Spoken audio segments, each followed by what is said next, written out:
Natalia Chacón, de Elías Calles.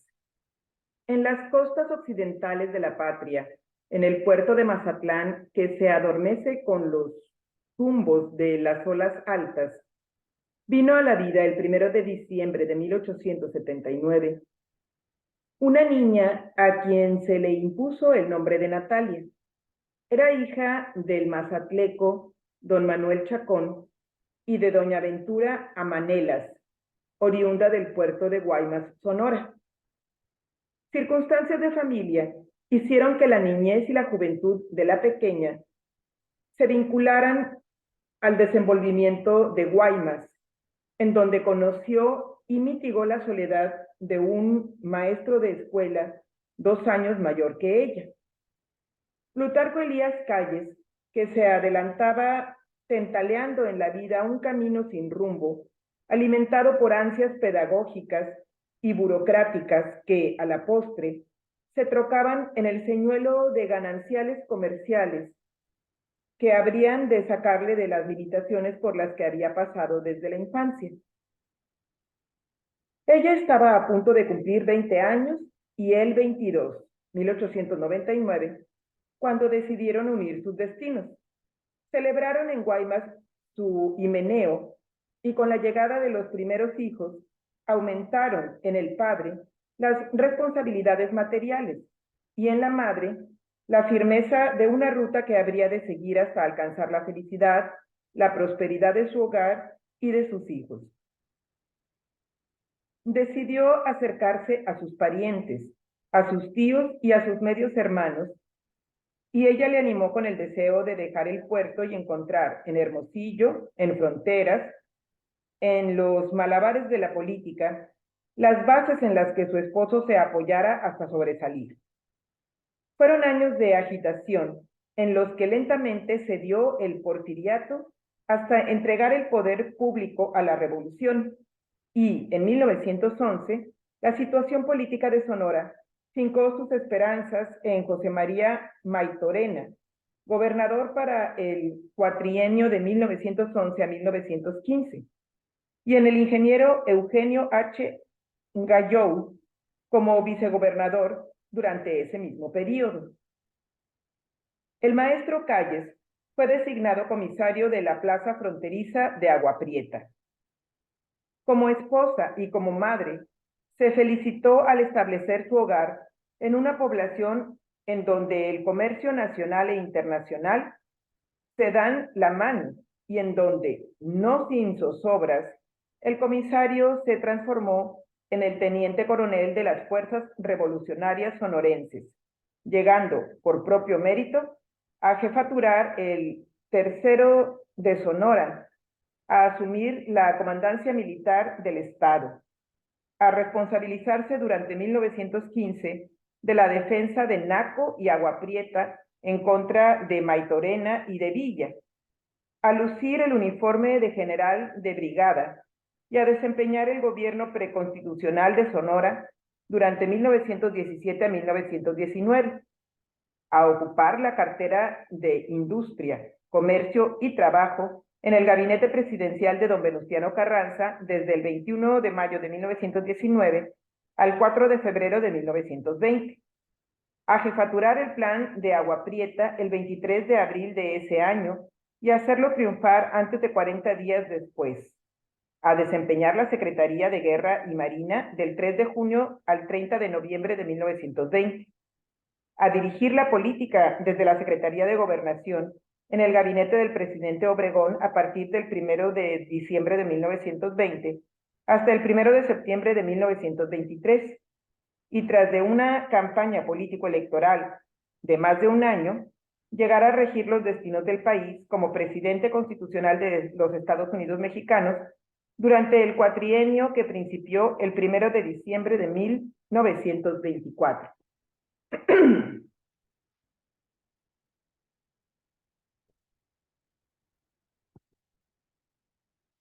Ella, con abnegación solícita, llenó sus deberes de madre y de esposa. Atendió a sus hijos Rodolfo, Plutarco, Hortensia, Ernestina, Natalia, Alfredo, Alicia, Gustavo y Artemisa. Se le vio hora tras hora, minuto tras minuto, pendiente de las urgencias del comisario, de los deberes del militar, de la ayuda sutil que demandaba el hombre público. Con dignidad desempeñó las funciones inherentes a la esposa del gobernador del estado de Sonora y al relevante de primera dama del país, inspirándose en la adhesión y la fe sin límites de doña Margarita Maza de Juárez, y sin olvidarse del brillo electrizante de doña Carmen Romero Rubio de Díaz, de la colaboración diplomática que prestó a su esposo, doña María del Refugio Borneque de la Parra, y de la unidad hasta el sacrificio de doña Sara Pérez de Madero y de la modestia singular de doña Virginia Salinas de Carranza. En el inmenso campo de la filantropía se había significado doña Natalia desde en Sonora para aparecer fugazmente en la vida política dirigida por su esposo, y en el Alcázar de Chapultepec fue ella, en compañía de sus hijas, la que encontró los caminos para mitigar las heridas, aliviar enfermos y revivir las esperanzas de todos los pobres de que tenía noticias, de todos los desheredados de la suerte, necesitados de su generosidad. Una de las más leídas revistas de la capital mexicana expresó: después del largo interregno que se extiende desde la caída del porfiriato hasta los gobiernos más estables de la época revolucionaria, las esposas de los presidentes no realizan ninguna actividad pública notoria. Solo con la llegada de Calles al poder se reanuda la interrumpida tradición al inaugurar doña Natalia Chacón la primera red de comedores infantiles en México a iniciativa suya. Y tras de crear en México lo que en la actualidad es el IPI, atendía sin descanso sus deberes hogareños e intervenía en las recepciones dominicales íntimas y en las oficiales y diplomáticas que tan frecuentemente nos prestigiaban al relatarse las animaciones de los corredores y de los salones del señorial castillo de Chapultepec. 28 años y medio acompañó doña Natalia a su esposo, desde los días desesperantes de Guaymas hasta advertirle entregado a la reconstrucción de la patria en el orden político y social, y aún en el complejo de la economía, en donde la mano fuerte de presidente se veía fortalecida por la de su esposa, la admirable mujer que en el decurso de la vida le había alentado en la normalización del hogar, base fecunda que permitió al estadista enfrentarse a las desigualdades existentes en la distribución de la riqueza. Llegó mayo de 1927. Él sufría en su azarosa vida pública celos y envidias, huelgas y limitaciones, pero no cejaba en su fe, en su seguridad de elevar a México. Ella, enferma de un embolio pulmonar, prefirió que la llevaran a los hospitales de Los Ángeles, California, a fin de no amenguar los afanes de superación del México de la Revolución, del México de Calles, que se desarrollaba en el penúltimo año de su ejercicio. En tierra extranjera, determinó el doctor A. Wallace practicarle una intervención quirúrgica de urgencia,